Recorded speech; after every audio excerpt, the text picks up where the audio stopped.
Welcome back, Math Marbles. In lesson 56, we're going to analyze functions. Take a look at the 3 look-fors in your work to demonstrate you can do today's skill. We're going to use the pencil test or the vertical line test to check and see if we have an actual function. So remember, we did this in a previous lesson. It's where you can look to see for every vertical line, is there only one coordinate for every x value. So just looking here, when x is 1, there's only 1. When x is 2, 3, 4.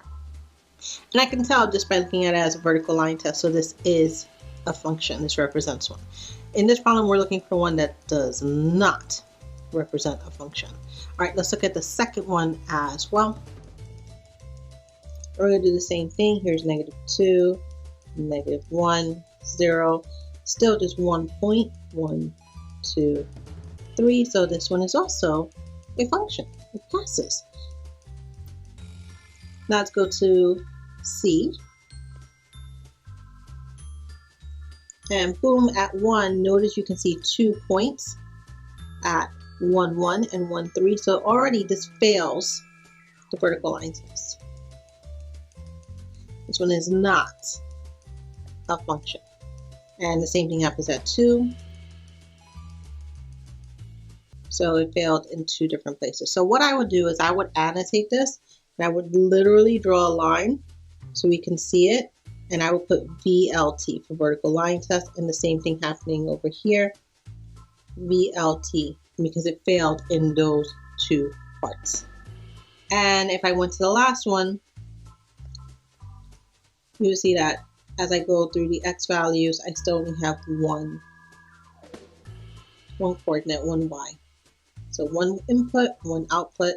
So this one also passes the vertical line test.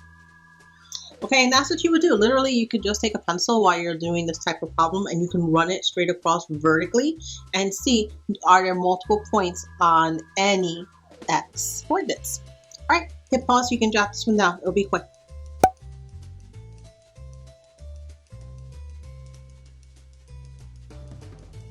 On our graph below, we have a function, and we want to know over which intervals is it increasing.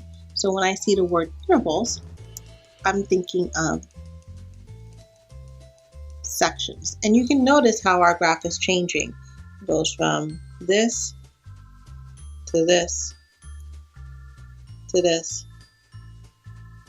to this. So you can almost visually see where it sections off. So I'm going to visually show that with a line. So I see it happening here at -4. Here at 1, here at +4. And we're going to look at all 4 of these sections. I'm actually going to number them. 1, 2, 3, and 4. We're going to try and describe which ones are increasing. And that should be easiest when we see the line actually going up. So in section 1, we do see an increase. Just put a little plus sign as well. In 2, it stays flat. It's just no increase, no decrease. So I'm going to put 0 for the slope, no change at all. It's flat. For section 3, we see it's increasing, so positive. And in section 4, it is decreasing. So I'm just going to put a negative there.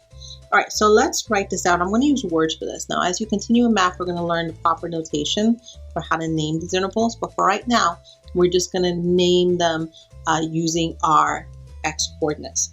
So in the first part, this section here, this is where x is less than -4.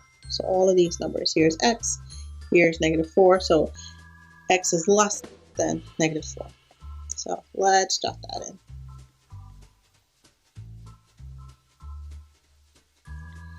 When x is less than -4, the function increases. The next section where we see an increase is between 1 and 4.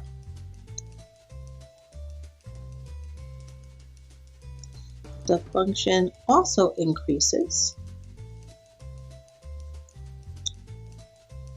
when, and notice how I'm going to put this in, so when it's greater than 1, so when x is greater than 1, but less than 4. Okay, so I can use those two parts to just name the parts where it is increasing. So hit pause so you can jot this down.